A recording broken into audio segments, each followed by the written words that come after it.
ಅಂಬಿಕಾ ಅಂತ ನನ್ನ ಹೆಸರು. ಚಿಕ್ಕನಾಯಕನಹಳ್ಳಿ ತಾಲೂಕು JC ಪುರದವರು. ಫಸ್ಟ್ ಟೈಮ್ ನನಗೆ ಹಾರ್ಟ್ ಅಟ್ಯಾಕ್ ಆಯಿತು. ವರ್ಷದಲ್ಲಿ ಹಾರ್ಟ್ ಅಟ್ಯಾಕ್ ಆಯಿತು. ಅಲ್ಲೇ ವಾಕ್ ಮಾಡ್ಬೇಕಾದ್ರೆ ಹಾರ್ಟ್ ಅಟ್ಯಾಕ್ ಆಯಿತು. ಇಮ್ಮಿಡಿಯೇಟಾಗಿ ಸಿದ್ಧಗಂಗಾ ಹಾಸ್ಪಿಟಲಿಗೆ ಬಂದ್ವಿ. ಶರತ್ ಡಾಕ್ಟ್ರು ನಮ್ಮೂರವರೇ, JC ಪುರದವರೇ. ಅವ್ರು ತಕ್ಷಣ ಇಮ್ಮಿಡಿಯೇಟಾಗಿ ನನ್ನನ್ನು ಟ್ರೀಟ್ ಮಾಡಿದರು. ಇಮ್ಮಿಡಿಯೇಟಾಗಿ ಅವರೇ ಎಕೋ ಮಾಡಿ ಪ್ರತಿಯೊಂದು ಎಲ್ಲದೂ ಅವರೇ ಮುಂದೆ ನಿಂತೆಲ್ಲ ಮಾಡಿ ತಕ್ಷಣ ಸ್ಟಂಟ್ ಹಾಕಿರು. 3 ಸ್ಟಂಟ್ ಹಾಕಿರು. 3 ಸ್ಟಂಟ್ ಹಾಕಿದ್ಮೇಲೆ ಸರಿ ಹೋಯಿತು. ಆಮೇಲೆ ವೈರಲ್ ಫೀವರ್ ಆಯಿತು. ತಿರುಗಿ ಅವರೇ ಟ್ರೀಟ್ಮೆಂಟ್ ಮಾಡಿದರು. ಅದು ಸರಿ ಹೋಯಿತು. ಚೆನ್ನಾಗೇ ಇದೆ. ಫೆಸಿಲಿಟಿ ಎಲ್ಲ ಹಾಸ್ಪಿಟಲ್ ತುಂಬ ಚೆನ್ನಾಗಿದೆ.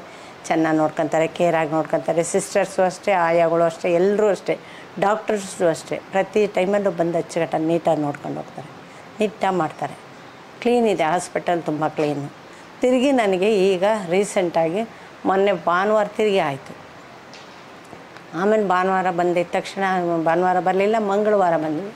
ತಕ್ಷಣ ಇಮ್ಮಿಡಿಯೇಟಾಗಿ ಅಟೆಂಡ್ ಮಾಡಿ ಅದು ಒಂದು ಹೋಲಲ್ಲಿ ಇದು ಎಲ್ಲ ಬ್ಲಾಕ್ ಆಗಿರೋದ್ರಿಂದ ಅದಂತ ಸ್ಟಂಟ್ ಪದ್ಯ ಹಾಕೋಕ್ಕಾಗಲ್ಲ ಅಂತ ಶರತ್ತೇ ಡಾಕ್ಟ್ರು ಮಾಡಿದರು. ಇವಾಗಲೂ ತುಂಬ ಚೆನ್ನಾಗಿ ನೋಡ್ಕೊತಾ ಇದ್ದಾರೆ ಎಲ್ಲರೂ ಅಷ್ಟೇ, ಸ್ಟಾಫಿಂದ ಹಿಡಿದು ಎಲ್ಲರೂ ಅಷ್ಟೇ, ಡಾಕ್ಟರ್ಸು ಅಷ್ಟೇ ಚೆನ್ನಾಗಿ ಮೆಡಿಷನ್ನು ತುಂಬ ಚೆನ್ನಾಗಿ ಕೊಡ್ತಿದ್ದಾರೆ. ತುಂಬ ಚೆನ್ನಾಗಿದೆ ಹಾಸ್ಪಿಟಲ್, ತುಂಬ ಚೆನ್ನಾಗಿದ್ದೀನಿ. ಏನೇನು ತೊಂದರೆ ಇಲ್ಲ, ಆರಾಮಾಗಿದ್ದೀನಿ, ಚೆನ್ನಾಗಿದ್ದೀನಿ. ಊಟ ತಿಂಡಿ ಚೆನ್ನಾಗಿ ಸೇರಿದೆ. ಊಟ ತಿಂಡಿನೂ ತುಂಬ ಚೆನ್ನಾಗಿ ಕೊಡ್ತಾರೆ. ಅದು ಎಲ್ಲ ತುಂಬ ಚೆನ್ನಾಗಿದೆ ಹಾಸ್ಪಿಟಲ್.